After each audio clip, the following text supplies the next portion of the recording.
Oi, oi, pessoal. Eu sou a Renata da Mata. Estou aqui no estúdio da 92 FM para mais um episódio do podcast Ela Pode. O Ela Pode é uma parceria entre a 92 FM e a Exuberância Moda Fitness. A Exuberância é uma multimarcas de moda fitness que tem como objetivo equipar e conectar mulheres que estão aí em busca de mais qualidade de vida e saúde. E nós estamos hoje aqui com uma convidada muito especial.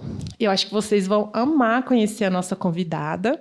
Lembrando que o Ela Pode tem também o objetivo de compartilhar a história de mulheres incríveis como essa que está aqui na minha frente. E eu tenho certeza que vocês vão adorar conhecer um pouco mais da história dela. E também vocês vão amar conhecer, porque enquanto a gente falar da trajetória dela, o tempo todo a gente vai estar esbarrando num tema que é o nosso orgulho nacional, digamos assim, né? Uma paixão não só local e regional, mas é uma paixão nacional, que é o agronegócio, né? Então, assim, não dá para falar da minha convidada, da Carol, sem falar do agronegócio. Então, apresento para vocês aqui, tenho a honra de apresentar para vocês a Carol do Agro, também conhecida pelo seu nome de batismo, que é Ana Carolina Zimmermann. E a Carol, assim, ela tem uma trajetória muito interessante. Ela é formosense, nascida aqui, e muito jovem, ela tem 28 anos, mas com muita história para contar, impressionante já, tantas histórias. E a formação formal dela, ela fez engenharia de produção, né, na Universidade de Brasília, e fez especialização na USP em gestão de projetos em agronegócios. Isso, né? E é isso, assim, eu falo que eu entendo, né, ela vai me corrigir se eu estiver errada, mas eu entendo que a especialidade dela é inovação no agronegócio. E, de acordo com o que ela mesma fala, ela é uma produtora rural apaixonada por estimular o diálogo entre o campo e a cidade. E, aos 28 anos, a Carol é fazendeira, entre outras coisitas que ela vai contar para a gente, ela é fazendeira. E é isso, agora eu quero assim, que ela se apresente, né, Carol? Conta aí para a nossa audiência quem é a Carol do Agro, né, e um pouquinho da sua trajetória para a gente. E, de novo, muito obrigada. A sua agenda, eu sei que ela é muito requisitada, ela é disputada, ela é muito, né, você tem muitos afazeres, então eu estou me sentindo bem lisonjeada de você ter cedido aí uma horinha do seu tempo para prestigiar o Ela Pode aqui com a gente. Obrigada, tá? Nossa, Rê, o que dá para falar depois disso tudo, né? Eu derreti até. Muito obrigada pelo convite, é uma honra estar aqui. Agora, nos bastidores, a gente estava contando como é gostoso a gente estar na cidade, né? Que, enfim, sou formosense, então fico super feliz da gente estar num estúdio tão profissionalizado como esse, de estar numa iniciativa tão bacana como essa. Tenho muito orgulho de poder contar a história de outras mulheres também daqui da nossa cidade. Sou cria daqui, né? Fiquei até os 14 aninhos aqui, sendo criada aqui. Em seguida, fui estudar em Brasília, mas sempre daqui do ladinho, né? E, como você disse, hoje em dia sou produtora rural. Então, tenho alguns chapéus. Eu tenho uma fazenda que eu toco mais especificamente de gado de corte, mas também faço parte do outro grupo, que é o Grupo Charrua, que também é conhecido aqui da cidade. Sim. E também da JLS, que é a parte de fazendas junto do Grupo Charrua. Uhum. E lá dentro eu toco, na parte do Grupo Charrua, eu toco a parte de projetos estratégicos, né? Então, a gente tem todo um planejamento de como que a gente quer estar nos próximos 3 anos para frente e aqueles projetos que vão nos ajudar a alcançar essa estratégia. Hoje em dia eu toco isso também, tem alguns outros chapéus, mas quando você me perguntou sobre como que eu vejo esse papel hoje em dia meu em relação ao agro, é muito de trazer de tentar acessibilizar esse privilégio que eu tive, que foi de ter o acesso ao campo e também da cidade, né? Então, como filha de agricultor, como filha de engenheiro agrônomo, e minha mãe fonoaudióloga também esteve aqui no programa, adorei o episódio também. Aprendi muito sobre desenvolvimento humano com ela. Mas, enquanto filha de produtor, enfim, ter esse contato, respirar o agro e, ao mesmo tempo, com Brasília e com outras vivências, entender também a rotina da cidade, ter outros contextos que não só esse. E eu me sentia muito privilegiada de ter o melhor dos dois mundos, né? Então, Tem um aeroporto aqui que dá para a gente ir para qualquer lugar do mundo, literalmente, e fiz minhas andanças também. Mas a gente tem muita coisa legal dentro do campo também. E eu sinto que, às vezes, existe uma grande dificuldade da gente conseguir adequar a linguagem nesses dois contextos, né? Então, quem está muito na cidade, lá em São Paulo, quem está lá em Brasília, e não tem um primo, um parente que está dentro do campo, tem dificuldade de entender o que é esse contexto, de entender o tanto de coisa boa que a gente faz, de entender como é que são esses outros olhares. E, às vezes, quem está aqui também é o contrário, né? Tem dificuldade de ter esse tipo de empatia. Então, eu sinto que o meu papel está muito em fazer essa ponte, em desconstruir alguns mitos, de mostrar as coisas boas que a gente tem, e integrar o sistema alimentar, né? Porque, no final das contas, todo mundo come, né? Então, se todo mundo come, todo mundo tem direito de pensar sobre comida, de se sentir seguro em relação aos alimentos que a gente come, de entender como que a gente consegue preparar melhor, ter melhor acesso a esses alimentos. Então, vejo que o meu papel é muito de fomentar esses diálogos de maneira segura para a gente poder conversar sobre as nossas comidas. Muito legal. E você sabe muito, assim, você se especializou nessa questão da inovação, né? Das, talvez, tecnologias. E a sua formação em engenharia de produção, eu imagino que ela te dá uma perspectiva diferente, às vezes, dessa parte da estratégia mesmo, né? Dos processos, dos processos de gestão, dos processos que estão, das hierarquias, talvez, das cadeias produtivas, assim, né? De tudo que envolve toda a cadeia produtiva. Então, você tem uma visão muito estratégica mesmo. E da parte de inovação tecnológica, né? Então, eu queria que a gente falasse um pouquinho disso. Eu queria dar uma visão para a nossa audiência, para as pessoas que estão nos assistindo, do que tem de mais de vanguarda, sabe? Quais são as tecnologias, o que tem mais de vanguarda ali em relação ao agro, que eu sei que é bastante amplo, né? Mas eu queria que você falasse para a gente. Mas, antes disso, eu queria só falar aqui para a nossa... Antes de eu passar a palavra de novo para a gente conversar um pouquinho sobre essa questão da inovação, eu queria falar, né, para vocês que a Carol também ela representa algumas entidades, tanto nacionais quanto internacionais, do agronegócio, não é isso? Conta para a gente aí um pouquinho dessas entidades que você representa, como é que é essa história aí, antes da gente partir para falar um pouquinho da inovação. Bacana. Eu gosto muito de pensar, a gente não faz nada sozinho, né? Então, teve muita gente que me deu oportunidade, e eu sou muito grata, e a gente tenta, de alguma forma, contribuir de volta com a rede. Uhum. Então, lá atrás, uns 2 anos atrás, se não me engano, não tão lá atrás assim, né? No meio da pandemia, eu fiz parte de um programa chamado CNA Jovem. Uhum. E, para quem não conhece o agro, CNA é a Confederação de Agricultura e Pecuária do Brasil. Não é o curso de inglês, não. E esse programa é um programa de formação de lideranças, especialmente juventude, e a gente tinha alguns desafios a serem resolvidos, né? Então, tinham 5 grandes áreas de foco, que era institucional, político, empresarial, sindical e educacional. E, desde essa época, eu já me incomodava com esse tema de falar, nossa, mas eu estou em mundos diferentes, né? Polarização, a gente vê polarização na política, a gente vê polarização... enfim, eu estava na UNB e também estava no agro, e eu vi, assim, o Instagram era um... Acho que você se sentia desconfortável com tantas críticas, talvez, a esse mundo do agro, é isso? Bastante. E, ao mesmo tempo, tinha empatia com outras questões, sabe? Então, era engraçado porque eu via, assim, pessoas que eu concordava que eram ponderadas em alguns lados, mas pareciam que eram em mundos completamente diferentes, assim, né? E aí, nessa época, eu comecei a estudar, dentro da área institucional, como que a gente conseguiria integrar o campo e a cidade. E aí foi aí que comecei a encabeçar essa bandeira, e essa bandeira ficou muito forte na minha vida. Na época, eu estava trabalhando com máquinas agrícolas.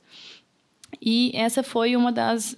Assim, dentro do agro, foi o meu primeiro grande movimento. Eu já gostava muito de redes de movimento, já tinha feito parte do Movimento Empresa Júnior, fui diretora da Federação do Distrito Federal, fui da Confederação Brasileira lá na Europa, então já tinha esse gosto por relações institucionais e internacionais também, mas no agro, minha carreira dentro desses movimentos começou na CNA Jovem. E a CNA Jovem foi uma baita escola, assim, porque era realmente plural. A gente tinha, com exceção de um estado, tinha gente representando todos os estados. Começamos 3.700 pessoas, fomos para 80 pessoas. Essas pessoas tentando desenvolver e resolver esses desafios que são muito complexos. Tive um time muito legal, éramos 10 grupos, né, que eram 2 de cada. Éramos 8 pessoas, cada um de um canto do país, gente do Nordeste, gente do Sul, eu daqui, né? Então, me integrei com outras realidades além das nossas, assim. Aprendi muito. O nosso projeto ficou em 2º lugar e eu fui vencedora da edição. Então, pude viajar nas 5 regiões do país através desse programa. Foi incrível. Através desse projeto, abriram-se outras portas também para a Nuffield, que é uma rede internacional de fazendeiros. Quem não entendeu, é Nuffield, N-U-F-F-I-L-D, que é uma rede que já é bem mais antiga, e começou no Reino Unido, que tinha o propósito de levar as pessoas para estudarem para outros lugares e mudarem a realidade dentro de casa, né? Então, para realmente formar as pessoas, etc. E aí, entrevistando uma pessoa que a gente ia convidar para um podcast, a nossa entrega tinha sido, inclusive, um podcast, a Ingrid, um beijo para a Ingrid, inclusive. Ela falou assim, Carol, você ouviu falar da Nuffield? Eu falei, não. E aí é esse programa que a gente consegue fazer essas viagens, tem um roteirinho, você estuda um tema de pesquisa e você entrega um relatório no final, mas existe a possibilidade de você, inclusive, ter um patrocinador para isso. Então, assim, eu falei, nossa, tudo que eu quero. Na época que eu estava trabalhando com máquinas agrícolas, eu tinha saído do meu emprego porque eu falei que eu queria viajar ao mundo e, assim, 10 meses depois caiu no colo a oportunidade de falar assim, uau, sabe? Parece que Deus estava colocando no momento certo, na hora certa. E a Nuffield foi uma outra virada de chave que abriu as portas, assim, para ver um outro olhar. Então, muito além só do campo e da cidade a nível nacional, né, do Brasil, que já tem um super gap, quando você começa a ver nossa imagem lá fora, meu Deus do céu, a primeira vez que eu fui para o Reino Unido, a primeira palestra que a gente teve, o pessoal falava como eu não queria consumir soja, eu não queria consumir animais consumindo soja brasileira, que soja brasileira matava a Amazônia. Aí você fica assim, cara, menos de 5% da soja brasileira está na Amazônia, sabe? Tipo, o pessoal não tem noção de mapa, não tem... E não tem mesmo. O pessoal me perguntava, assim, de onde que eu morava, eu falava que era Brasília, eles, não, a cidade. Eu, não, Brasília é a cidade, não estou falando do Brasil, né? O pessoal nem sabia que Brasília era uma cidade, muito menos a capital. Eles acham que é Buenos Aires, né? Que é Buenos Aires, Rio, São Paulo. Então, é um processo quase que... também educativo, de desconstruir alguns mitos, né? Então, teve a CNA Jovem, teve a Nuffield, com isso vem o Engine, que é a Next Generation Ag Impact Network, é uma outra rede também da qual faz parte. E hoje em dia eu estou no Gymnasium, que é um programa da World Farmers Organization, a Organização dos Fazendeiros do Mundo, que também trabalha com representatividade. No final do ano a gente vai para a COP, que é a conferência para a gente falar sobre clima também, e a gente também dá o nosso posicionamento lá fora de como que são os nossos olhares, né? Então, essa brincadeira toda é muito para a gente parar e se posicionar. Falar assim, cara, o meu sonho é que o Brasil seja reconhecidamente uma potência agroambiental. Porque a gente é uma potência agroambiental, sabe? E a gente não... Às vezes a gente que está em casa, né, que está lá dentro de casa, não sabe. A gente fala besteira, acha que tem hormônio no frango, sabe? Não tem, não é proibido no Brasil, sabe? Então, isso daí está dentro de uma das perguntas aqui que eu ia até me adiantando, já que você entrou no assunto. Você acha... Bom, primeira coisa, então a imagem do Brasil lá fora, como é que é, assim? Como é que eles veem o Brasil lá fora? Então, lá fora é muito grande, né? Tem alguns, eu vou falar minhas percepções dependendo de alguns lugares. Na Europa, a Europa é muito protecionista, né? Então, a Europa quer colocar o Brasil na nossa caixinha aqui e quer colocar as regras de mercado deles, etc. Então, de maneira geral, as pessoas europeias que eu conheço têm uma visão muito ruim do Brasil. Algumas coisas por nossa responsabilidade, por a gente não se comunicar bem, por a gente ser menos imbativo do que deveria ser em relação a questões ilegais. A gente fala, cara, produtores rurais não são grileiros. Grileiros são pessoas que fazem coisas de maneira ilegal e essas pessoas têm que ser penalizadas. Produtores rurais são outra coisa, assim como qualquer negócio, né?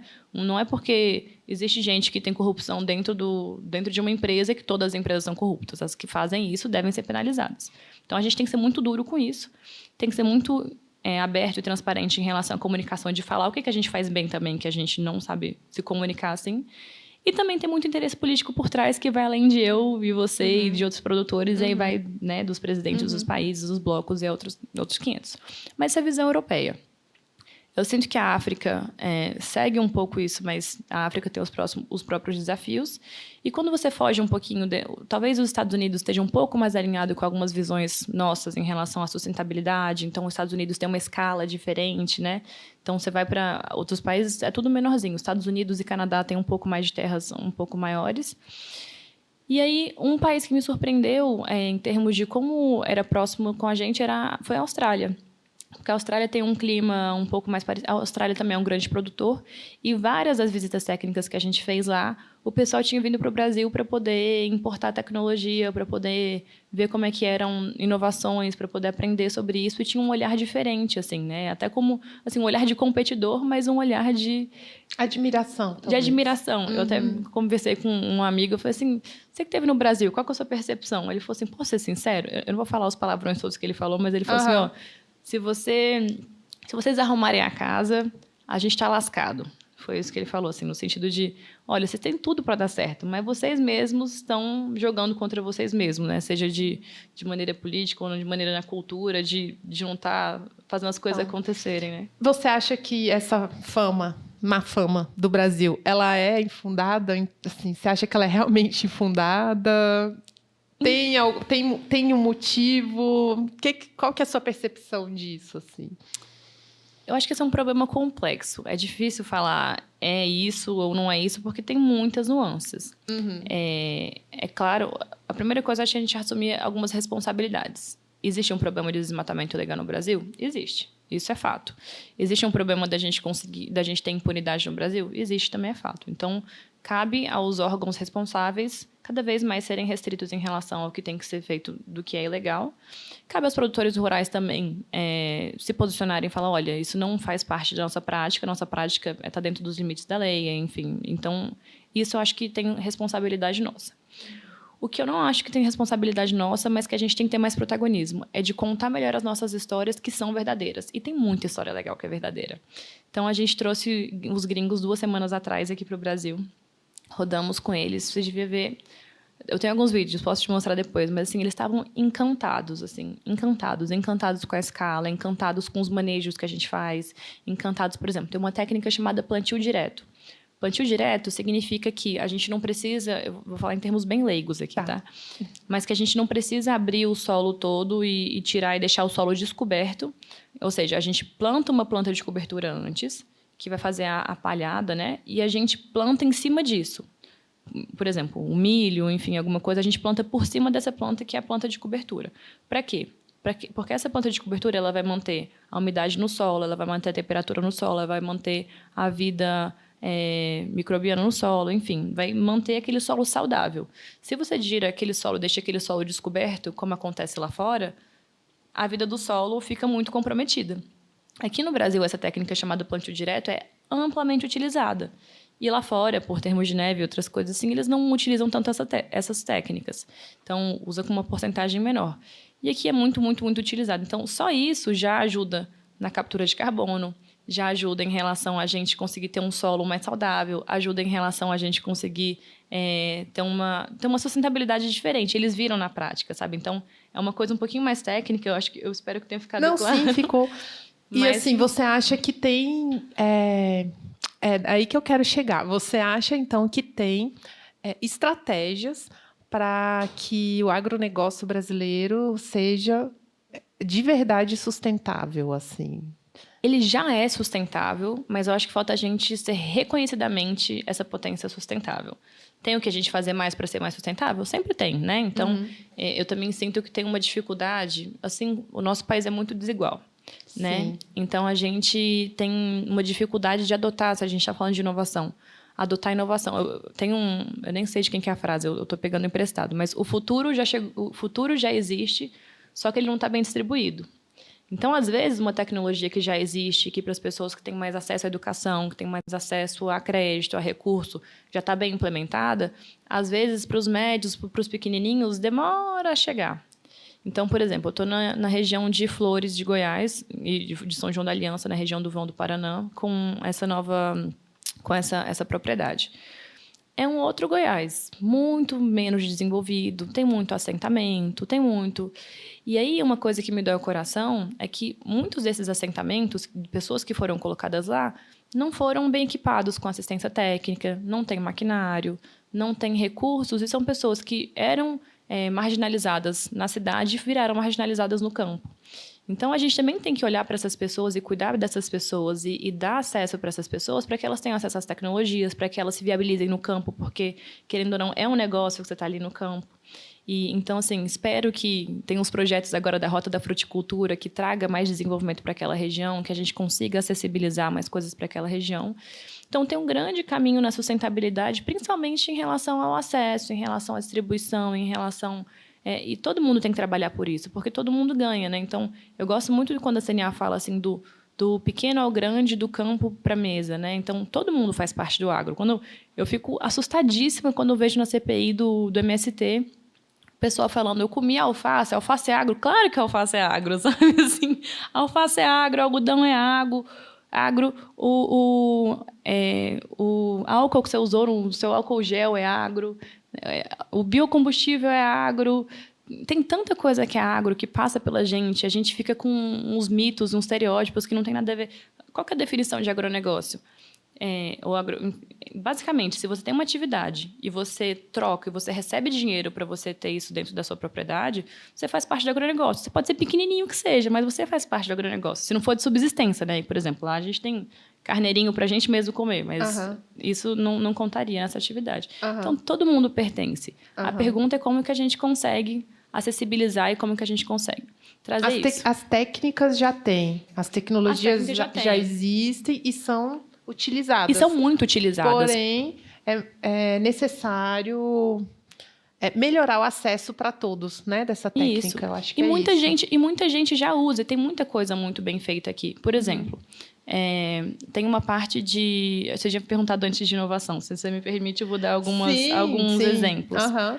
Tem uma bactéria no mandacaru. Sabe aquela mandacaru quando voa na seca, né? Mandacaru é um cacto lá no Nordeste. E aí tem uma bactéria que encontraram, chama Ariabatai. Encontraram no mandacaru que, se você colocar no tratamento, por exemplo, para o pasto, ou dependendo de outras coisas, você pode tornar ele mais resistente à seca. Então, você está usando biotecnologia, você está usando uma tecnologia de pegar uma coisa que já existe na natureza, colocando consciência dentro do seu manejo de pastagem, etc.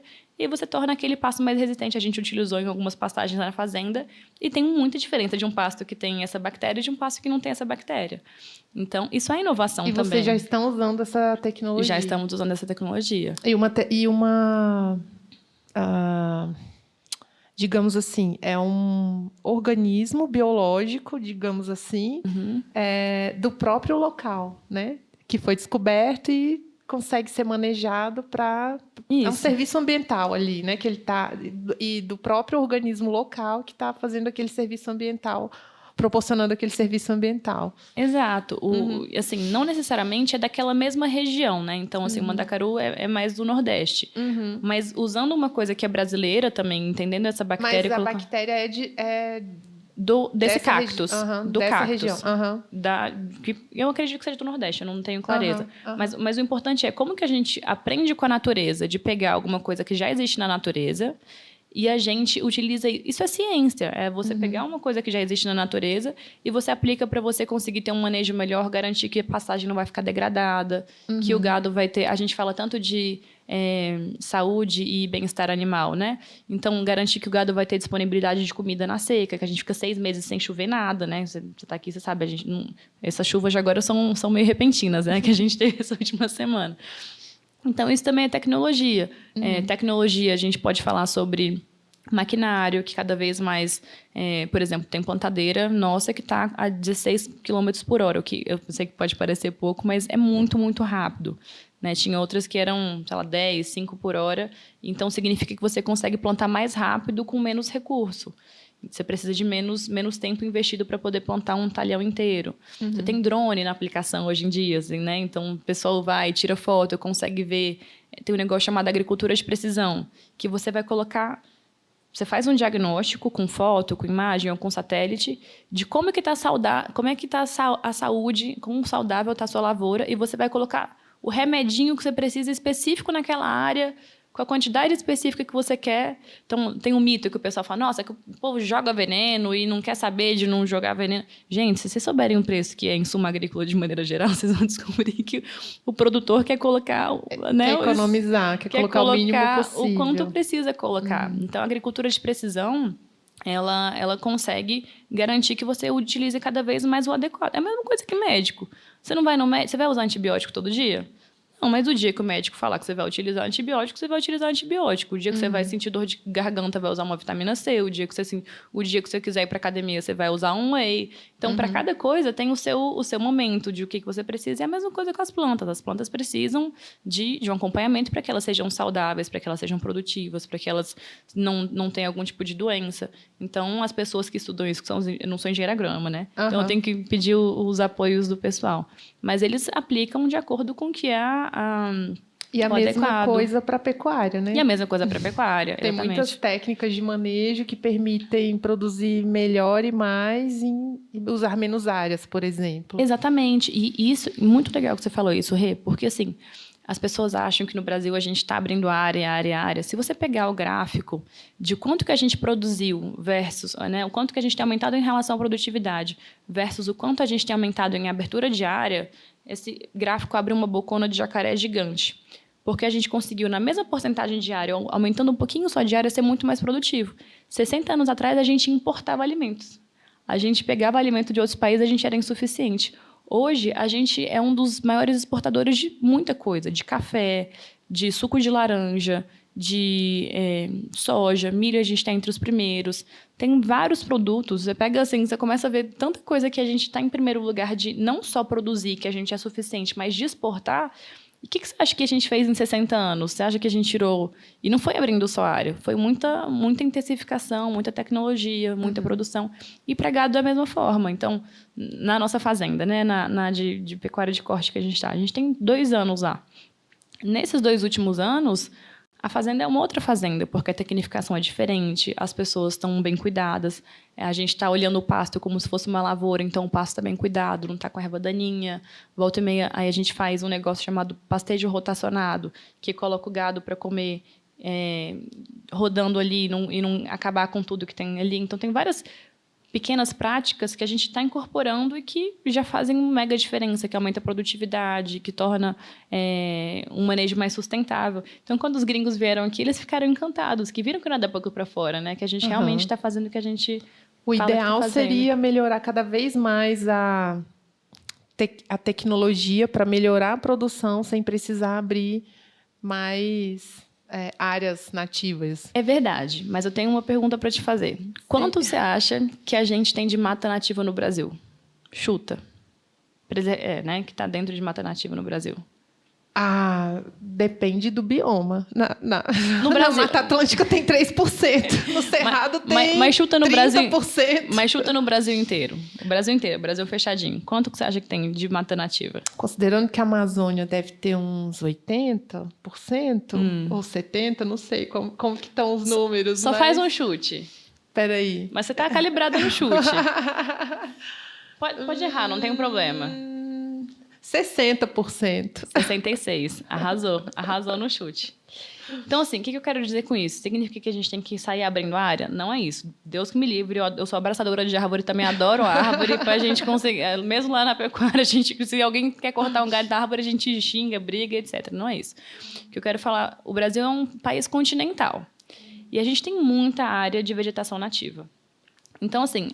Lógico que se a gente só pegasse as áreas de pastagem degradada e tornasse para a agricultura, a gente já faria um boom, porque a produtividade... Então, a gente tem um potencial só com o que a gente tem de área hoje funcionar. Isso é verdade. Ao mesmo tempo, não dá para desconsiderar que a gente tem muita área preservada, muita área de vegetação nativa. Então, o discurso que a gente fala, nossa, o Brasil está todo destruído, está tudo... Não é uma verdade, porque se você olhar com fatos, tem uma porrada de país que cabe ali dentro e o país ia estar fechadinho, sendo que você pega os países europeus, não tem uma fração do que a gente tem aqui. E por que eu estou falando isso? De novo, não é um discurso pró-desmatamento, pelo contrário, não é isso. Mas é um discurso com fatos de falar assim, pode ser uma frente a gente melhorar em relação a isso, mas dentro da nossa lei existe uma parte que permite o desmatamento legal, dependendo do bioma. Então, o que significa isso hoje? Dependendo do bioma que a gente está, você tem que deixar, no mínimo, dentro das propriedades rurais, um percentual preservado. Dentro do Cerrado, por exemplo, então, se eu tenho uma fazenda de 100 hectares, 1 hectare é mais ou menos um tamanho de um campo de futebol. Se eu tenho uma fazenda de 100 hectares, 20% desses hectares, 20 hectares, precisam ser reservados como área de preservação. Sem contar ainda, se eu tiver rio, eu tenho que ter uma área de preservação permanente para poder proteger de mata ciliar, se eu tiver algum tipo de aguada também. E tem uma série de... Assim, o nosso Código Florestal é um dos códigos... É um dos melhores do mundo. É um dos mais restritos do mundo, sabe? E a gente tem que contar essas histórias também. E aí essa é uma das grandes brigas que a gente tem também com a União Europeia, porque significa, então, se eu abrir uma área que por direito é meu e eu estiver preservando dentro da lei, teve, entre aspas, esse desmatamento, né, dentro dos 80%, mas eu coloquei esses 20%. Eu devo ser penalizada mesmo estando dentro da lei? Mesmo melhorando, mesmo... Então, assim, são questões um pouco mais sensíveis, mas que é importante a gente ser pragmático e tangibilizar para entender que tem os outros lados também, né? Como que a gente consegue acessibilizar mais alimento? Como que a gente consegue fazer essas questões de maneira sustentável, responsável e dentro da lei? Na Amazônia, por exemplo, esse volume é 80%. Então, se você tiver uma fazenda na região, enfim, do Amazonas, etc., 80% da sua propriedade tem que ser de preservação e você vai poder usar 20%, você vai pagar a propriedade inteira, E a propriedade inteira você vai ser responsável. Se alguém resolver fazer alguma coisa na sua propriedade, você que vai arcar por causa daquilo e você vai só poder usar 20% da sua área produtiva. Então, é um dos códigos mais restritos e a gente tem orgulho dele, porque fala, olha, a gente se importa com isso, a gente quer preservar, a gente se importa e a gente tem que fazer valer e comunicar isso para as pessoas, sabe? Porque fala assim, olha, a gente está fazendo a nossa parte também, entendeu? Não, é uma conversa, né? Bem, se a gente deixar, a gente vai ficar conversando sobre isso aqui. É um tema sozinho, digamos assim, para um podcast sozinho, né? É verdade. Mas é muito interessante, mas eu fico feliz de ver que a nova geração, digamos assim, né? Ela tá mais antenada para isso, ela tá mais preocupada com isso, né? E ela tá fazendo mais acontecer, né? Uma agricultura, um agronegócio mais sustentável, assim. Então, eu fico feliz de ver que essa é a tendência, assim, né, da juventude no agro, digamos assim. Né? E eu acho muito curioso, assim, porque quando eu falo... Assim, a parte da pecuária, eu não escolhi ser pecuarista no sentido de... Era uma propriedade que era dos nossos avós, a gente comprou como pequena família. E para a região que tem a vocação daquele lugar, não tinha vocação para agricultura, para grão. Realmente era pecuária e é o que a gente consegue fazer hoje. Então, eu brinco que a pecuária me escolheu, que eu não escolhi a pecuária. E a pecuária tem vários desafios. Assim, ela geralmente é menos tecnificada do que a agricultura. Às vezes o pessoal torce o nariz e fala, nossa, né... E acha que a gente é do mal, acha que a gente não gosta de animal. E, na verdade, foi muito o contrário. Assim, eu era muito menos preocupada com o bem-estar animal do que eu sou hoje. Então, assim, hoje eu sou 1000 vezes mais conectada com é gostoso, sabe? Assim, a gente fica atento para ver se tem algum tipo de doença, se eles estão bem tratados, se eles estão comendo bem, se eles estão saudáveis, se eles estão estressados, se eles estão tranquilos quando a gente caminha entre eles. Então, é curioso porque... a gente precisa cuidar deles para que eles realmente... que o sistema prospere, que a gente consiga ter sucesso com o negócio, né? Então, o olhar de cuidado é diferente, muito menos do que depredar o que é patrimônio nosso ali também. Então, tem essa inversão que é curiosa.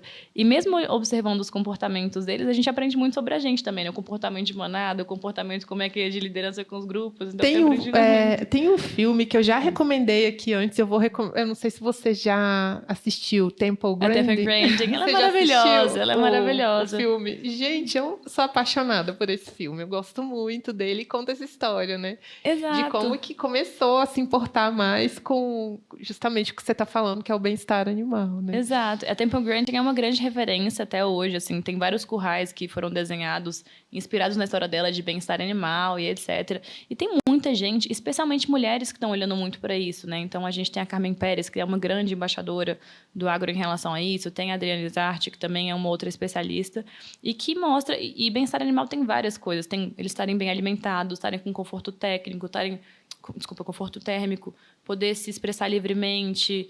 E essas coisas a gente cuida o tempo inteiro na operação, sabe? Então, o olhar de cuidado muda, sabe? E a relação que a gente tem com o campo... Quanto mais tempo você passa no campo, mais a gente quer cuidar e mais a gente quer preservar e mais a gente quer ter esse olhar. Então, por exemplo, tem um projeto lá na JLS de recuperação de nascentes e de como que a gente tem... onde a gente teve que fazer algum tipo de projeto que era necessário, a gente recupera de um outro lado. Então, tem onde existe ser humano, vai ter impacto da atividade humana, né? Para a gente estar aqui nesse prédio tem esse impacto, para a gente poder pegar nosso carro tem esse impacto. Onde tem humano, vai ter algum tipo de impacto. Mas a gente genuinamente se importa em minimizar esse impacto e compensar quando possível. Compensar com outra, exatamente quando possível. Então, essa consciência, de maneira muito transparente, né, e honesta, é importante para a gente crescer. E você tocou no outro ponto que eu ia perguntar também, que tem a ver com o nosso tema, que você acha que esse ambiente, né, agrícola ou do agronegócio, ele ainda é muito masculino? A gente falou das mulheres, né? Mas assim, você acha que as mulheres elas têm dado boas contribuições, né? Elas têm um olhar mais cuidador, talvez, do que você já falou várias vezes, de que se importa, né? Mais, assim, eu acho que talvez as mulheres estejam trazendo um pouco isso, aí, esse olhar mais empático, talvez. Eu gostei muito que você falou do olhar mais empático, isso é muito verdade.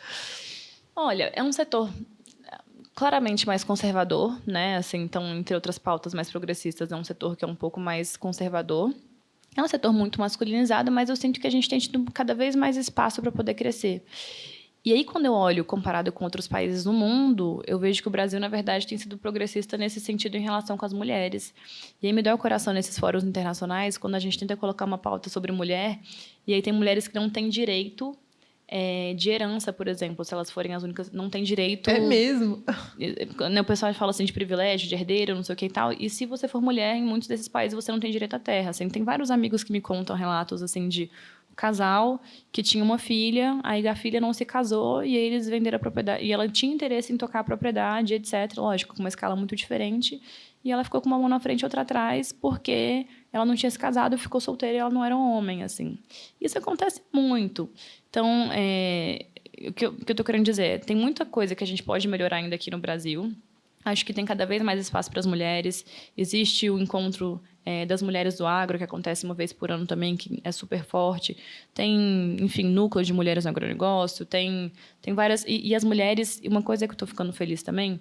Por muito tempo, a gente tinha uma cultura muito de competição, né? Eu não sei se você viveu isso na sua vida, mas eu vi muito na minha vida. Entre mulheres? Entre mulheres, né? Uhum. Da gente... Nossa, e aí até de Instagram, tentar criticar outra, quem é mais bonita, quem que não é, de achar um defeito na outra. É uma pessoa maravilhosa. Você vai tentar arrumar um defeito na outra mulher, porque foi o padrão que a gente viu. As mulheres são as maiores julgadoras de outras mulheres. De outras mulheres, né? Nossa, você viu que fulana, não sei o que e tal. E aí, isso ninguém ganha com isso, né? A sociedade perde com isso, a gente perde com isso, a nossa autoestima perde com isso, nossas alianças perdem com isso. E eu sinto que no agro, em outros setores também, a gente está conseguindo criar uma rede de suporte. E isso é muito legal, sabe? Falar assim, cara, eu não preciso competir, a gente pode se ajudar, a gente pode ser muito mais parceira para resolver essas dores, essas feridas. A gente se entende, eu sempre falo isso, eu sou mais dessa vibe, né, de interagir de uma maneira mais colaborativa. Então, isso é de mim, eu sempre fui assim. Eu sempre tive essa abordagem, digamos assim. E eu acho que a gente se entende, sabe? Muito mais. A gente consegue entender as nossas dores. Onde dói, sabe? O calo dói. E aí a gente também consegue se apoiar mais, sabe? E é muito legal isso. Quando a gente realmente é vulnerável no sentido assim, de se abrir, de se conectar e quebrar esse machismo estrutural, como gostam de falar, né? Que colocaram que a gente tem que ser competitivos com as outras. Cara, surge uma fortaleza, assim, de rede de mulheres que fazem, acontecem, que mudam, às vezes, municípios inteiros com as ações, que tem esse olhar empático, que tem um olhar do nutrir, do cuidar, do crescer. O que eu vejo até em revenda mesmo, às vezes, o cuidado, às vezes, que as mulheres têm de diferente, o capricho, o zelo, o brio, sabe? De fazer as coisas diferentes. Eu acho que tem cada vez mais tido espaço. Não é simples. Eu estou numa posição de muito privilégio, porque eu sempre fui acolhida nos lugares onde eu tive. Então, eu sei que eu tive alguns privilégios comparados com outras mulheres que não tiveram os mesmos acessos que eu. Eu vou te dar um exemplo. No ano passado, teve um prêmio Mulher de Negócios do Sebrae, em Goiás, e eu ganhei a categoria de primeiro lugar na categoria de produtora rural.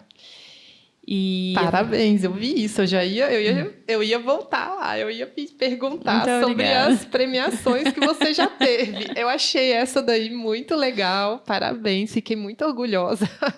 Obrigada. Inclusive, as inscrições estão abertas para o prêmio agora de Goiás, se vocês souberem de mulheres empreendedoras. Inclusive, fica a dica, Rê. De mulheres empreendedoras, Um tem dia, 3 talvez. categorias. Tem 3 categorias. Tem de produtora rural, tem de microempreendedora e tem de empresas também. Fica a dica lá para inscreverem a Rê ou você se inscrever. Aqui para Goiás vai ser uma honra. Eu ainda sou MEI. Oi, mas então, o MEI tem uma categoria só para MEI. Fica a dica de verdade. Eu vou te mandar o link depois, vou cobrar sua inscrição. Depois eu quero o print da tela de você inscrito. Tá bom. E aí as inscrições estão abertas, então fica a dica para outras mulheres também. Muito legal essa dica, hein, pessoal? As mulheres aqui em Formosa tem muita mulher empreendedora que eu acho que seria legal para se inscrever, assim, seria E depois, uma boa... depois tem a possibilidade de ir para o Nacional. Imaginou? A gente tem uma Olha, formosense que legal. representando o Nacional. Muito orgulho, né? Ia ser legal.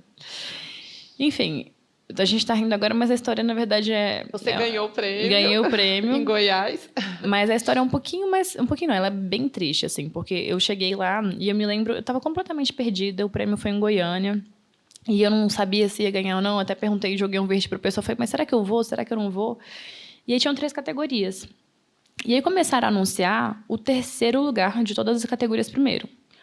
Aí não anunciaram ninguém na categoria de produtora rural. Aí anunciaram o 2º lugar das outras categorias, não anunciaram ninguém de produtora rural. Aí anunciaram o 1º de todas as categorias e me anunciaram como 1º lugar. Aí eu achei super esquisito, né? Falei, nossa, como que anunciaram o 3º e o 2º e eu sou a única de produtora rural?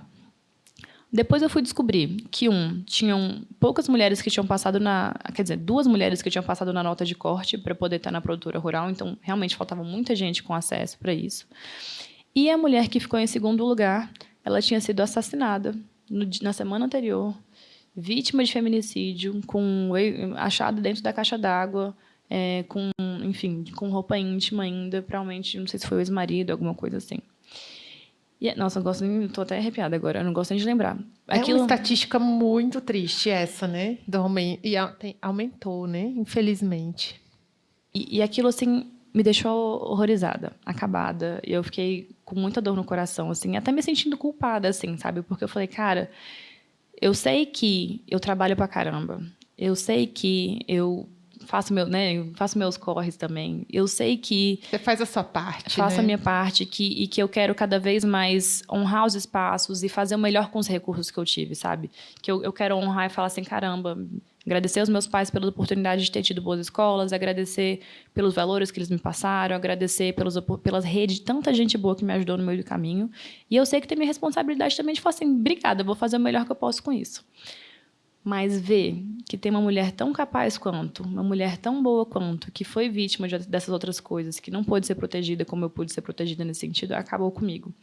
E eu me prometi que eu ia levar essa mulher comigo. Nunca conheci, nunca vi, não conheço os filhos dela, mas que eu ia levar essa mulher comigo para que a história dela chegasse em outras pessoas e que a gente pare de fazer, para que a gente pare esse sistema e que essas mulheres tenham acesso também, né? Então, e também foi no campo, então tem uma outra questão. Então, estou trazendo isso para falar assim, mulheres, né? Não se sintam culpadas pelo sucesso de vocês, porque no final das contas a gente também se sente culpada às vezes quando tem. Não tô querendo trazer esse exemplo, não se sintam assim, tô compartilhando que eu me sinto assim, eu tenho crise de impostura, eu falo, nossa, mas será que é isso tudo mesmo? Por que eu tô, né? Não sou quem eu sou, o cocô do cavalo do bandido, sou um impostor aqui. Não é isso, é normal a gente sentir isso, mas além disso, é como que a gente, com os privilégios que a gente tem, consegue dar voz para outras mulheres, a gente consegue trazer outras mulheres, a gente consegue apoiar outras mulheres, a gente consegue compartilhar histórias, né?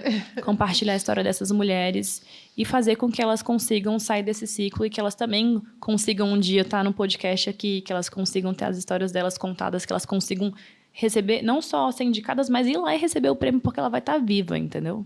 Então, é uma história que toca muito meu coração e que eu me pergunto como que a gente pode fazer mais para apoiar essas mulheres, seja no campo. E no campo, assim, tem várias coisas que a gente pode falar, não só como produtora rural, mas como trabalhadora rural, sabe? Desde educação sexual, sabe? Assim, eu já tive algumas conversas com algumas filhas de pessoas que estavam nas fazendas que nunca tinham ido no ginecologista na vida, com seus 20 e tantos anos, sabe? Nunca fez um exame da saúde. A questão da desigualdade do acesso, né? Que você Exato. falou também, assim. Exato. Isso passa por isso também, né? Total. E aí, como que é o nosso papel também de trazer esses acessos para essas pessoas, sabe? De proporcionar... O Senar faz um trabalho tão legal, e não só na parte das mulheres, né? Mas o Senar tem uma série de cursos que são gratuitos, assim, né? São pagos pelo sistema, mas você não, quando solicita, você não tem que pagar nada. Eles vão na sua propriedade, trazem comida. Você só tem que ter, no máximo...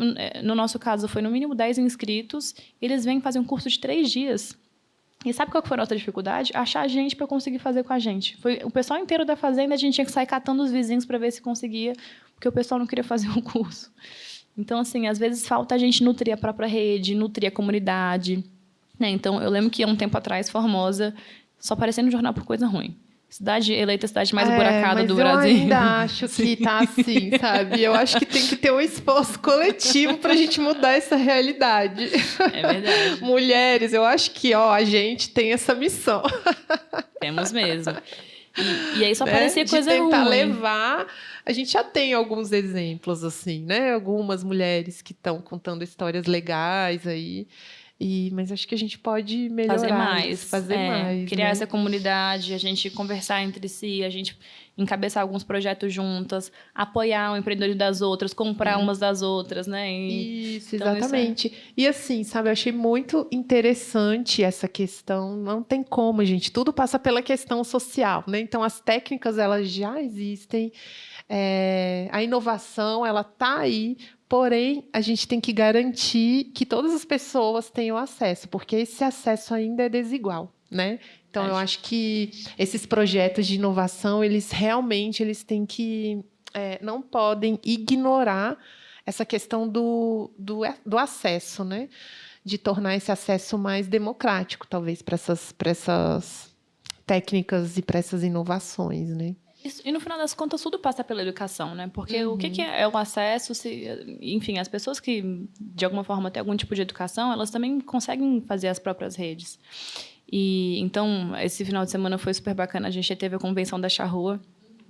E a gente morre de orgulho de ter uma empresa que está há tanto tempo aqui, vê-se, inclusive, como uma escola para outras pessoas, sabe? Então, dentro do Charrua Educando, que é um dos programas que a gente tem, eu espero que o meu número não esteja errado, mas eu acho que foram mais de 200 pessoas que foram ajudadas a ser formadas junto com esse programa. Então, o papel social que as próprias empresas têm, né, na formação das pessoas. De se preocupar com as pessoas, de se preocupar, né? De fazer com que esses profissionais... E tem vários profissionais que estão em outras empresas, em outros mercados, que às vezes são nossos concorrentes e que a gente tem orgulho de falar que a gente ajudou a formar. Então, a gente tem esse papel de realmente... da nossa comunidade, né? A gente tem que fazer com muito carinho. Então, toda vez que eu falo do agro, e meu papel como comunicadora nesse sentido, né, de mostrar essa mensagem, que é o que eu faço no Instagram, né, que há um tempo atrás eu comecei a compartilhar a Carol do Agro, essa rotina, para mostrar esse papel que a gente tem e desmistificar algumas coisas, alinhar a comunicação. Eu faço isso com muito amor, porque eu acho que a gente tem muito potencial de ganhar o mundo. Pessoal, é muito interessante, né? O Instagram da Carol eu estou seguindo, eu adoro seguir, eu adoro as histórias que ela compartilha. Então, @Carol do Agro. A Carol do Agro. A Carol do Agro. Que é então, a Ana Carolina. Sigam, porque é bem legal. E lembrei aqui, né, de uma parte aqui, há um mês atrás, talvez, que eu segui a Carol, eu acompanhei toda a viagem dela. E aí é um outro assunto que eu queria trazer, que é a Carol cidadã do mundo, talvez, não sei. Essa menina viaja o mundo, eu tenho curiosidade, quantos carimbos tem seu passaporte? Porque essa menina viaja pelo mundo desde quantos anos? A primeira vez eu tinha 13 anos. 13 quando eu fiz um anos. intercâmbiozinho para fora, fui para os Estados Unidos, fiquei um mês fora. Não dei notícia para meu pai e minha mãe, eles quase me mataram. Passei por um terremoto lá, nem sabia que tinha um terremoto, acordei com eles ligando no hotel perguntando se eu estava viva, eu estava viva, dormindo. Nem viu. Então o mundo inteiro sabia, você não estava sabendo ainda. Nem aí. Então quase matei eles do coração. Mas essa parte internacional, tem alguma coisa mais específica sobre essa parte internacional? Sim, porque aí você já tem essa experiência desde muito nova, né, de viajar, de ser estrangeira e de conhecer, de ser viajante aí do mundo. E nessa última viagem, ela viajou como representante dessa instituição internacional, né, de fazendeiros, aí dessa rede de fazendeiros internacional. E ela foi para a parte mais oriental ali, não foi? Foi para a Ásia e para a Oceania. Ásia e Oceania, e ficou 45 dias, 45 né? dias, foi muito legal. Assim, ó, de novo, né, assumindo... Qual que é a sua experiência, assim, né, de ser... Nessa viagem mais especificamente, assim, que foi a última, talvez, e eu vi que, assim, foi muito legal, você aprendeu muito, mas tiveram alguns perrengues Muitos também. perrengues. Muitos perrengues. O que acontece? Inclusive a NUFD vai estar com as inscrições abertas para o próximo programa, já fica a dica, que tem muitos produtores, né? Para a NUFD tem que ter alguma ligação com agro, mas acho que tem muita gente boa aqui em Formosa que poderia aplicar também. Uma das partes do programa é uma conferência global que acontece com os bolsistas, com os scholars do ano. No meu caso, aconteceu ano passado. E essa etapa do programa, ela chama GFP, o Global Focus Program. É como se fosse um roteiro, você tem algumas opções de roteiro para escolher, que você passa por alguns países para você ter uma noção de mundo, né? Saber como é que é a agricultura nesses países, saber como é que são os sistemas de produção. Como você falou, assim, né? A minha vantagem, entre aspas, como engenheira de produção, é que como eu não sei de muita coisa do agro, eu acabo perguntando muito, então eu não tenho medo de passar vergonha, essa é uma vantagem. Mas me ajuda muito na visão sistêmica, né, dos sistemas produtivos, no final das contas... Das hierarquias, né? No final das contas, a fazenda é uma fábrica a céu aberto, né? Então, eu aprendo muito sobre isso. E nessa viagem, eu fui para o Japão, comecei na Nova Zelândia, Indonésia, Austrália e Japão. E foi muito legal porque, assim, foram todos muito diferentes, né? A gente vê um contraste muito grande. Culturas muito diferentes, inclusive da nossa e entre eles. E todos eles eram ilhas, né? Todos esses 4 países eram ilhas e os 4 dirigiam do lado contrário da estrada. Então, todos os voos eram muito longe. Eu estava destruída, fiquei doente 3 vezes no meio do caminho. Então, para quem acha que é só glamuroso, que, né... Passou frio, comeu comida fria. Nossa Senhora! E aí eu peguei neve na Nova Zelândia, aí fui para a Indonésia, peguei neve no Japão, fui para a Austrália. Então, e aí comida, gente, comida brasileira, né? Comida brasileira tá no coração. Porque uma coisa que eu comecei a valorizar muito foi sentar à mesa para comer. Porque muitos desses países, às vezes, uma refeição é um sanduíche e você come o sanduíche andando. Eles não sentam para ter o almoço, não sentam para ter a janta, né? Tipo, estou fazendo a minha refeição. É tipo, você ganhava uma sacolinha, você tinha um sanduíche, uma maçã e um chocolate. Nem gosto de chocolate. E aí você tava lá e passando frio e você não tem nem aquele aconchego dentro do seu barriga. Então, foi meio assim. Mas tiveram algumas coisas muito interessantes, assim. O Japão tem uma escala muito pequenininha comparado com a gente. Então, para você ter noção... Aqui com, sei lá, os produtores com alguns milhares de hectares, assim, 2, 3 mil hectares, às vezes você vai arrendar e alugar uma terra, né? De 2, 3 pessoas. Lá no Japão, as propriedades são muito pequenininhas, eles falam o preço do meio hectare. Então, tinha uma fazenda de kiwi que a gente foi, que eram 8 hectares, tinha mais de 50 pessoas que eram arrendatárias, que estavam alugando as terras deles. Ou seja, a gente tinha que pegar de muita gente para juntar na mesma quantidade de terra. Porque depois que teve tinham samurais que tinham terras muito grandes, mas depois da guerra eles tiveram que dividir. E não foi uma estratégia legal, sabia? Essa divisão, porque aumentou muito o custo de produção e hoje o Japão é um país que importa alimentos, né? E teve muitas questões burocráticas, enfim. Uma coisa que eu achei legal no Japão... o pessoal tem, não sei, eu sou engenheira de produção, adoro o sistema Toyota de produção, não sei se vocês conhecem sobre isso, mas é aquilo do Kaizen, da melhoria contínua, o cuidado. Gente, para poder chegar num frigorífico, tinha sensor, até assim, você chegava do banheiro, o sensor do banheiro só liberava se você lavasse a mão. Se você não lavasse a mão, não abria a porta. Era um negócio, assim, absurdo, sabe? Assim, você virava, passava dentro da... uma ótima ideia. Fazer isso com o pessoal. Homens, em especial, né? Que às vezes estão ali e esquecem de lavar a mão. Você tinha que passar até... Assim, tinham 2 escovinhas. Aí você tinha que ver se era dia par ou ímpar, porque a escovinha de lavar a mão do dia par era diferente do dia ímpar, que tinha que secar. Então, assim, dar um descanso. Descanso da escovinha, dependendo do dia. Então, algumas coisas foram interessantes. A forma como eles agregam valor também foi muito interessante, sabe? Comparado com que a gente tem muito commodity, né? Mas a gente é ruim de vender o nosso produto. Então, café colombiano todo mundo lá fora conhece. Café brasileiro, nem tanto. Então, a gente pode aprender sobre isso. Na Nova Zelândia, o pessoal é louco por carbono.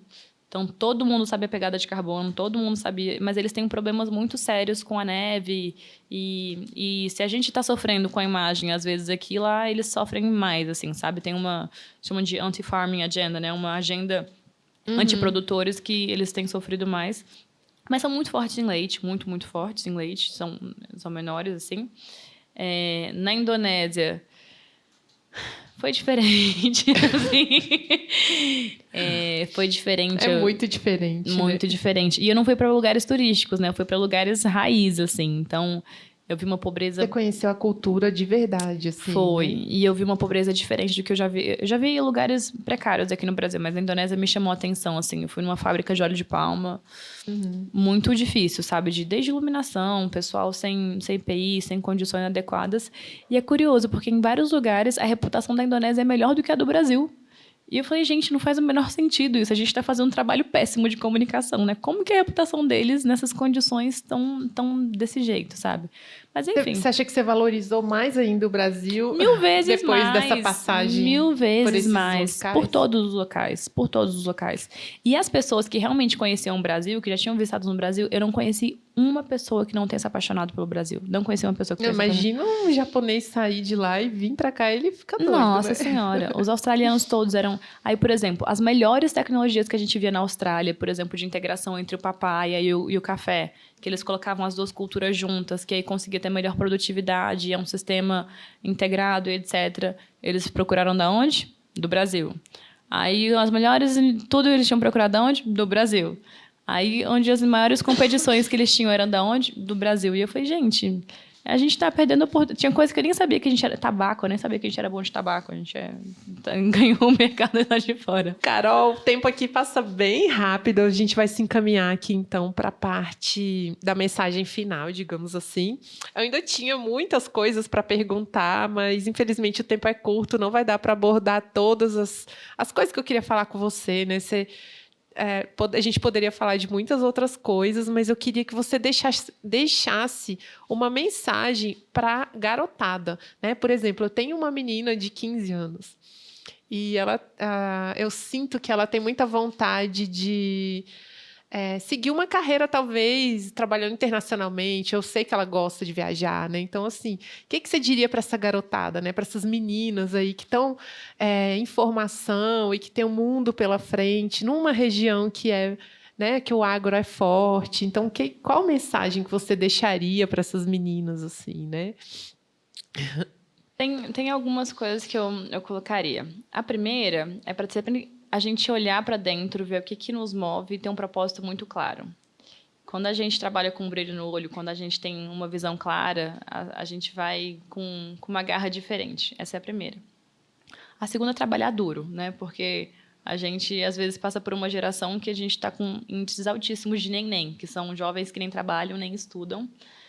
Um pouco poderia ser por oportunidade, mas eu acho que muito também passa por essa questão do propósito, sabe? Da garra, de querer fazer acontecer. Enfim, tem vários amigos em outros países também que é triste, assim, você vê perder um pouco o brilho, sabe? Dessa garra. Então, acho que isso é importante. E também de a gente saber aproveitar as nossas vantagens. Tem um conceito chamado vantagens injustas, que eu queria que vocês entendessem da melhor forma possível, que é assim, todo mundo nasceu de um jeito específico, num contexto específico, que facilita para alguma coisa. Então, por exemplo, se você nasceu num contexto que você nasceu falante de inglês, você tem uma vantagem em relação a pessoas que não falaram inglês para aquilo. Se você nasceu num contexto do agro, por exemplo, você vai ter uma vantagem de conseguir acessar e entender melhor aquela linguagem de contextos que não estão ali. O Brasil, por si só, tem uma vantagem injusta de ter um excelente clima, de ter uma vocação muito forte para a agricultura, de ter pessoas muito boas que sabem fazer isso. Então, aproveitar essa vantagem que a gente tem como país, da nossa vocação, você aproveitar um potencial de fazer uma coisa que a gente sabe fazer melhor no mundo, né? E, enfim, independentemente de ser dentro de casa ou comercializando isso, ou levando essa mensagem lá para fora, existe muito potencial. Uma coisa que eu falo muito sobre os sistemas de produção, a gente precisa de todo tipo de profissão. Dentro do setor, a gente precisa de advogado, a gente precisa de médico, seja médico do trabalho, seja enfim, psicólogo, precisa de nutricionista, dentro de fazenda, a gente precisa de marketing, precisa de comunicação. Então, eu não consigo pensar em uma profissão que não seja importante e desejável dentro da cadeia. Então, se vocês tiverem interesse em um setor que está pujante, que está crescendo, que realmente é o melhor que tem no mundo, né, de ponta global, se tem uma coisa que a gente sabe fazer bem, a nível mundial, se fala produzir alimento. Então, tem uma oportunidade enorme para você poder exercer seu potencial aqui dentro. Ah, legal. E você acha que essa questão de internacional, né, de você viajar e poder conhecer outras culturas e ter essa experiência fora, você acha que isso traz alguma vantagem?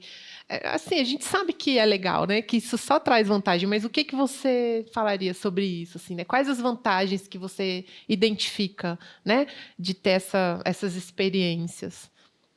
Eu acho que a primeira coisa é o modelo mental, assim, sabe? De você conseguir ter mais empatia com as pessoas, né? Porque quando você vê, por exemplo, ainda mais na briga política que a gente teve nas 2 últimas eleições, a gente acaba perdendo muito a capacidade de se colocar no lugar do outro, de ver os pontos de vista de outra pessoa, de entender as bandeiras de outra pessoa. E eu acho que quando a gente tem vivências internacionais de outros contextos, você começa a ver que o mundinho não é só seu umbigo, que tem muita coisa além disso. Então, me ajudou muito a entender contextos, entender posições, entender de onde que a pessoa vem, por que ela está falando aquilo. A segunda coisa também me ajudou muito a ver oportunidades. Então, o que a gente está fazendo bem, o que a gente não está fazendo bem.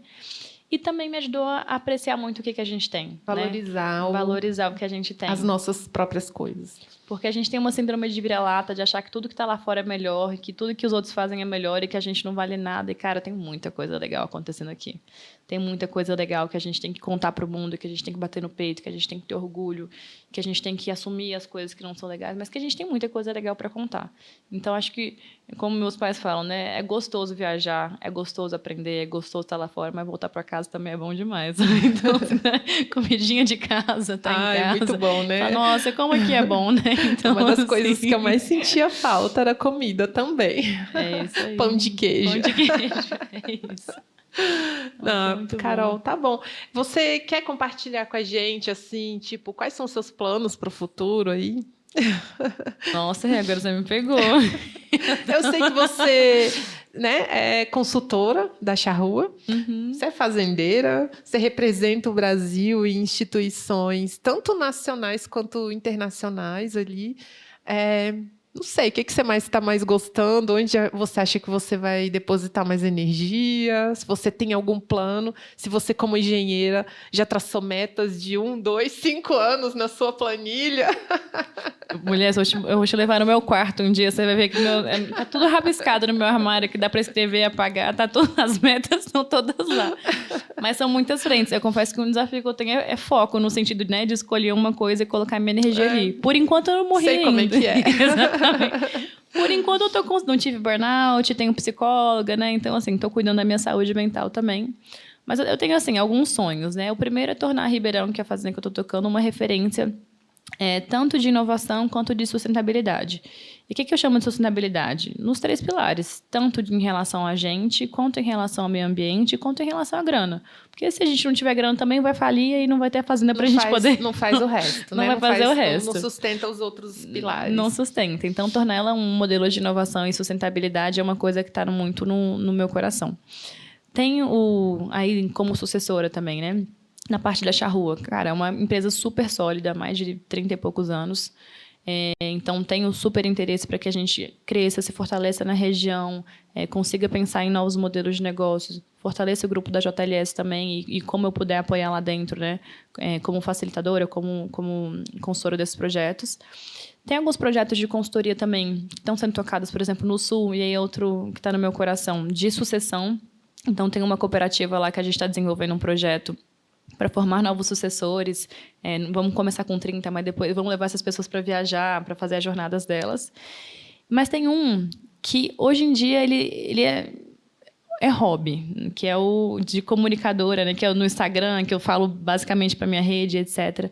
Mas esse eu queria conseguir amplificar, sabe? Seja nas viagens internacionais, seja aqui para gente para além. Então, assim, estar aqui hoje falando para pessoas que não necessariamente são do agro, eu sinto cumprindo o meu propósito da gente poder fazer essa ponte, sabe? Estar em lugares que não são tradicionalmente do agro, que não são só o público que a gente está acostumado a falar. Esse é uma coisa que eu queria dar um salto.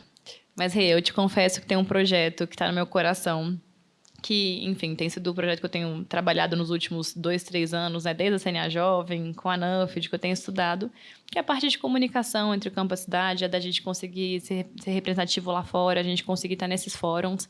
Então, ano passado eu tive no Comitê de Segurança Alimentar da FAO, né, que é a organização que trabalha com alimento, e a gente conseguia ter uma voz do Brasil lá dentro. Então, hoje em dia, eu tenho mais estado nesses lugares como intrometida, né, eu como comunicadora e como intrometida, seja no Instagram, enfim. Mas esse eu acho que é um dos projetos que eu quero mais dar saltos para a gente conseguir levar essa mensagem para mais gente de maneira apaixonada e com brilho no olho, porque a gente tem um potencial muito grande. Então, talvez a gente tenha algo em comum, né? Que seja esse gostinho aí pela comunicação, né? É verdade. Você gosta, né? Gostamos, né? Vamos Gostamos. Se deixar, a gente fica horas aqui papeando, né? Conversando, trocando ideia, aprendendo uma com a outra. Não, é muito legal, foi muito interessante a nossa conversa. Gostei muito de te receber aqui, te agradeço novamente. Eu acho que você realmente é uma referência, sabe, muito boa para essa moçada que está aí, né? Surgindo agora, que está em formação, que vão ser talvez os novos sucessores, para o pessoal que vai engrenar nessa cadeia produtiva aí, né? Para as meninas. Para os meninos também. Então, assim, eu acho que você é uma referência muito legal e que eu estou muito orgulhosa de estar compartilhando aqui no podcast e trazendo o pessoal da cidade a conhecer melhor, tá? Muito obrigada novamente. Rê, obrigada pelo convite. É uma honra estar aqui, como eu falei no começo. Todos os projetos que são aqui da cidade, pela cidade, eu sou formosense, tenho muito carinho de ser daqui. Te agradeço, quero ouvir muitos outros episódios desse podcast. E te desejo muito sucesso para a gente ouvir a história de muitas mulheres incríveis também como você. Obrigada. Tamo junto, então. Pessoal, então até o próximo episódio do Ela Pode e ficamos por aqui, tá? Beijos. Tchau, tchau.